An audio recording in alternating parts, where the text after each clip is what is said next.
There's a lot of good poker vlog content out there. You got 1-2 and 2-5 crushers teaching you how to play ranges. You got high-stakes punters playing for millions. But no one's really talking about the real joy of poker. Friday night poker with the boys, getting down and dirty. Double board PLO bomb pots after a round of shots. No one even knows how to play double board PLO bomb, but we're doing it anyway. 7 deuce game? Oh yeah, so many missed deals. Everyone's taking shots. Everyone's doing drugs. You know, robbing strangers at a casino is fun, but there's just something special about robbing your friends. That's what Friday night poker is. If you like that sort of thing, I'm blitzed. Welcome to the table. This is poker, baby. Let's go. Put that money in. Why am I cringe? Those bullying begins. I just shoved with ace 4 suited. This fucking shit. So-called floss. So-called floss. I didn't. I'm the villain, man. Dude, if you make the wrong call, it's gonna be so embarrassing.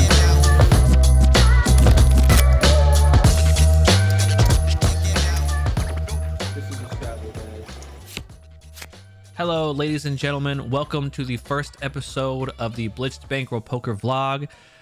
These vlogs are going to be a little different than most other poker vlogs, as I will be recording my private home games. There's a lot of action here, and there are a lot of regulars, so at some point in time, you guys are going to get to know these players by name. And I thought that the concept was really fun, so I thought I'd record it. For the safety of the stream, I do have to mention that we do not take rake, and it is penny stakes. So don't get any ideas. However, for the sake of simplicity, everything will be called out as if it is a 1-2 game. Occasionally, we do play bigger games, but tonight is a normal night. First significant hand of the night comes the great value pocket aces. We got ace 4 spades in the button, and there is a straddle on board. We've got around 200 behind, so we're going to go ahead and throw some chips in, being that we are on the button, and we're going to raise it up to $16. As soon as our chips hit the table, Sko in the big blind is going to go ahead and 3-bet us to $60. It's important to know that me and Sko have been playing in this poker group for probably longer than most people here, so we have had a lot of hand history together. Sko is definitely more on the more aggressive side. He is not afraid to put money in for big bluffs. He's also got the power of Chipotle in his hand right now. So when he raises me to 60, I start thinking about what he could have. He could be 3-betting with Queen Jack, King Queen. He's also been known to call 3-bets with 3-5 suited. So Sko's range could be, we're talking middling pocket pairs of like 6s, 7s, 8s, who thinks I'm raising light on the button, all the way up to like actual premiums like aces or kings. Not a whole lot behind if I were to call this $60 bet, only about 140, 130. So it's sort of a all in or fold sort of deal. I think about my hand and I think about what I can fold out if I were to shove. And if Sko's range is as wide as I think it is, I think that jamming here is not the worst thing ever. I think my image is definitely leaning towards linear sizing. I don't think I've ever shown down an all-in jam pre-flop with something like ace 4 spades. So if I were to jam here, I would get a lot of credit against weaker holdings. So I jam my chips. He immediately snap calls my all-in and flips over pocket kings. We are really good at poker. Anyway, the poker gods punish my bad play by giving me a straight flush draw on the flop. What do you mean? We're all in.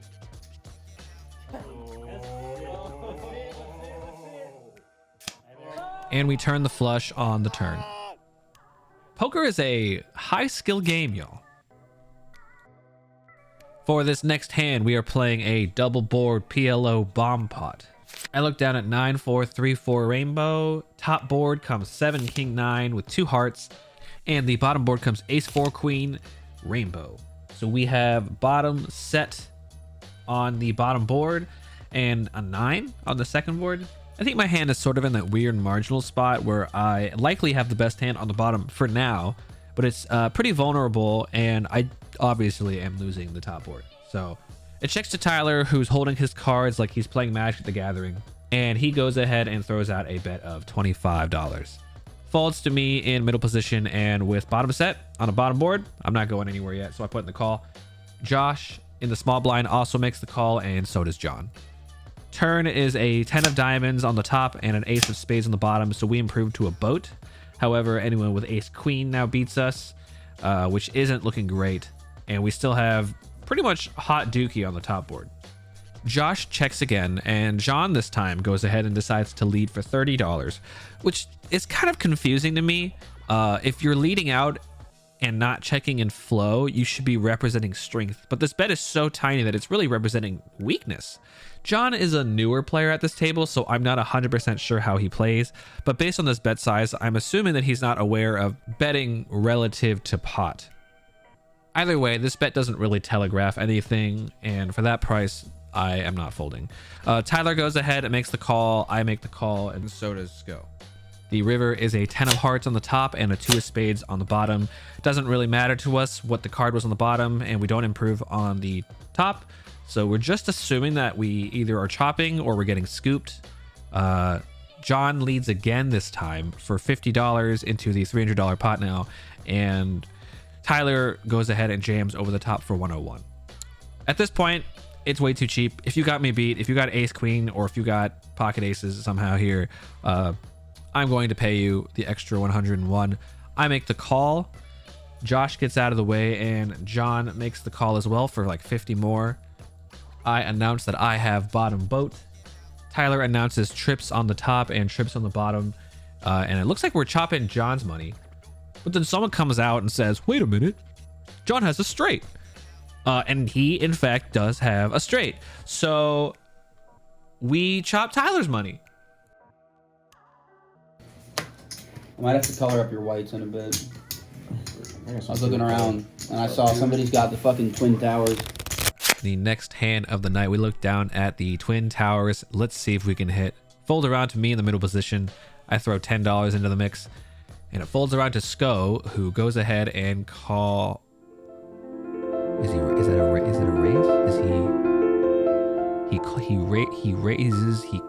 He's calling. He calls. Sko calls. Josh, John, and Renzo are also going to tag along, so we're going 5 ways to a pot. The board comes 4, 10, 6 with 2 hearts, and we do not hit. It looks like the good guys win today. It checks around all the way to me, and I go ahead and check it back because I'm not a psychopath. Sko in the button goes ahead and bets $15, and you know, I don't have any part of this board, so this is a pretty easy let go, especially when Josh makes the call and John makes the call. Renzo goes ahead and makes the call as well, so I easily can fold this. Anyway, I go ahead and make the easy fold, except I don't. Why? I call the 15. I don't know why I did that. This is actually pretty embarrassing. The turn comes and it's a 7 of hearts, which, surprise, surprise, does not help us at all. And Skull holds up his chips like they're the most beautiful thing he's ever seen. Josh checks and John leads out for 25 this time, which, as we've established earlier, I really don't know what this means. He could just be leading out with literally anything. That being said, this is a pretty embarrassing hand to even be in, so I go ahead and chuck my cards. We've managed to double our stack size, and we are cruising along. We're card dead for a while, though, before it folds to Chase. He raises to 15, and I look down at a couple of bad boys. Now, Chase is also new to the table, so I don't have a ton of history with him, but I know he plays 2-5, so I know his bets are that of a more studied player. I also know that I'm definitely going to be raising this because there is a lot of action behind me and I can't afford to trap and let other people in. I 3-bet him to 50 and John cold calls in the small blind. I'm not too worried about this. He's been running super hot lately and has a pretty big stack, but the cold call is probably just a loose call. Chase then just does that distant blank stare that poker players do when they're thinking. And then he moves in super professional poker player slow-mo, grabs some chips and tosses in $150. Oh, so you do battle. I actually hate running into this 4-bet because a lot of lower stakes players, myself included, will rarely ever 4 or 5-bet things that aren't aces or kings. And I have the kings, so he has to have the aces. I've got like 430 behind maybe, and this is once again a all-in or fold situation. Do I think he has aces? Do I think he has ace king suited? Would he do this with ace king suited? Would he do this with queens? All the GTO wizards are telling me that folding kings here is way too nitty. And if he is able to find good 4-bet bluffs, then that's pretty terrifying. I don't think I'm good enough to let this go. So I once again shove my stack in the hopes that he has ace king suited. Spoiler, he turns over pocket aces. The run out comes clean and he scoops all of our hard work.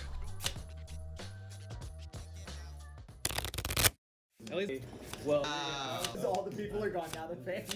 Aaron wants to 60 or you can that's buy your it for Sprite. 60. I'm You can like go this off the close top. to You picking can up. buy it. You Okay. can buy it for 20. Oh god. It's pretty hot right now. I have my arms out. So. Make sure you see some live. We re-up for 400 and we're pretty card dead for about an hour before we pick up Jack Queen offsuit in the small blind. When it gets to me, there's 3 limpers and Jack Queen offsuit is definitely a strong enough hand to raise. So I go ahead and raise it up to 16.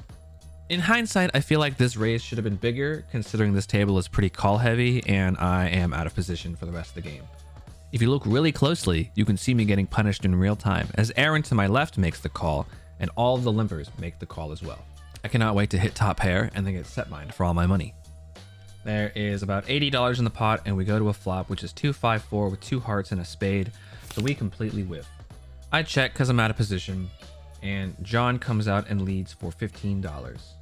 Given the bet size and the fact that it's coming from John, I do consider floating my 2 overcards, but my hopes and dreams are completely crushed as Tyler snap jams all in on top.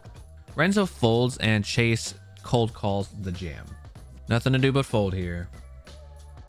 A couple of orbits later, we're under the gun and we pick up ace king offsuit. One of the best drawing hands in the game, we go ahead and raise it up to $10. After my incredible ace 4 spades hand where I stacked him, Sko has declared that he is calling any 2 and calls my 10. John calls as well from the cutoff and we go 3 ways to a flop. The board comes 10-8-4 with 2 hearts. In a single raise pot out of position, this board isn't great for my range. I'm not going to have things like 8s or 4s very often. The best hand I could probably have here is pocket 10s and overpairs. That being said, I do think this board functions best as a check raise bluff for anyone betting Jack 10 or 10-9, who will call the check raise on the flop and probably fold to the turn if I bet again. I also have the king of hearts in case I need to backdoor into a flush. So I decide to check to set the trap and it ends up checking through. The turn comes and it's a queen of hearts, which is a pretty good card for me. Hands like king queen or ace queen, which would have checked back the flop here, now have top pair and most likely the best hand. Outside of the theoretical hands that I could have, I now pick up a gut shot straight draw and a flush draw. So this time I lead for $20 to put pressure on any 10 high holdings. I don't expect stronger 10s like ace 10 or obviously queen 10 to fold here, but I think those hands would have bet the flop, so this bet will fold out a lot of middling pocket pairs or weak 10s. Sko ends up folding and John calls. The river is the king of spades. I end up betting $40 here to get value from any 10, but in hindsight this card is actually not great for us. It is highly unlikely for me or John to show up with ace jack unless it's ace jack of hearts, and John is more likely to have things like jack 9 or 2 pair. This king also makes it more difficult to get value from things like jack 10 or 9-10. If I were to bet here out of position, I think that the best bet would be to go incredibly small to get value from hands like weak 10s, but most of the time this should probably just be a check back. John calls and flips over queen 10 offsuit, and we push another pot his way.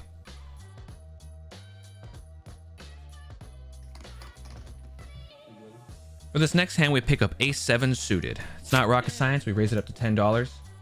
Sko calls any 2. He bet 10? I'm calling any 2. Josh calls, John calls, and Tyler raises it up to $35 from the button. After he bets, Tyler only has about $85 behind, which isn't a whole lot, but I know that if I call this, Sko will also call, and we're both pretty deep. Given the action, this bet is also pretty small. It gives us all pretty good odds to call. So I'm thinking Tyler has a pretty good drawing hand in which he will either fold or jam on the flop, or this is just a poorly sized button squeeze. So I call, Sko calls as expected, Josh folds, and John calls. The flop comes 6-3-4 rainbow with 1 spade. Not much going on here, so I elect to check. Sko checks, John checks, and Tyler thinks about it for a minute before checking as well. The turn is a beautiful 5 of diamonds, giving us a straight. I think that on such a connected board, it is possible that one of them could have 2 pair here, and I'm hoping that they'll get greedy and bet. So I go ahead and check my position. Sko leads out for 25 and Tyler calls. Now I'm definitely raising here, but I'm considering the bet size to use. I block hands like 6-7, and I'm praying that someone has a 2 that I can put pressure on. I think any other hand here basically folds to a raise, so I'm basically targeting the bottom of the straight or nothing at all. So I raise to $100, and before I can even get my chips out, Sko says all in. Tyler looks pretty annoyed and ends up folding, and I just call it off. If Sko has the super nuts and is holding a hand like 7-8, he'd probably end up just calling to let Tyler in and then jam the river. He turns over a straight, I do too, and we end up chopping Tyler's money. For the last interesting hand of the night, we have a straddle on board. There are 4 limpers, and it gets to me in the small blind. Given the fact that I'm in the small blind and there are a bunch of limpers, this is actually a great position to bet large because it would look like a squeeze, and because I have an excuse to bet bigger due to the fact that I'm going to be out of position for the rest of the hand. All that to say that this is not a squeeze, this is a real raise. We got a couple of pocket rockets, the CEOs of poker, and we raise it up to 60 bucks. Sko quickly calls, everyone else folds, and we go heads up to a flop. The flop is pretty good for us. It's 3 king 8 rainbow. Given that Sko is a really aggressive player, I try to think about all the hands that I would have that wouldn't bet this flop. Obviously aces, kings, and ace king are doing great here. But I don't always have those hands when I raise to 60, and I'm thinking about hands like queens, jacks, or 10s that would also raise large and not be too happy with this king. I end up checking to go ahead and try and give Sko some rope so he can bet. But in hindsight, I actually think I should have just continued to lead.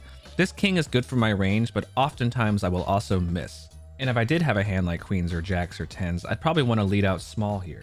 And if he's got 10s or jacks or queens, it's likely that he can't fold to 1 bet. Anyway, I check, he checks it back, and we go to the 9 of spades on the turn. The 9 brings in some backdoor flush draws, and hands like 8-9 also improve to 2 pair. Also, if Sko had pocket 9s, then he would now have a set. But aside from that, this card is not that scary. And so I go ahead and put out a small bet of $50 for what I think is still the best hand. If Sko has a hand like pocket 9s or 8-9, this is probably where he'd end up raising for the price that I gave, but he doesn't. He ends up calling. So I'm pretty confident that we have the best hand. That being said, I kind of wish he did have a monster because the river is the ace of spades. We river top set. It does bring in the backdoor spade flush draw, but I'm not really too concerned about that. I end up betting $200, which I think is actually way too big. I should have bet smaller to price in hands like jacks or 10s, especially since I'm making the assumption that he doesn't have a hand like 8-9 or pocket 9s since he would have raised on the turn. He ends up folding his hand for that price, and he says he has pocket jacks, but I don't know how true that is because Sko lies about his hands all the time.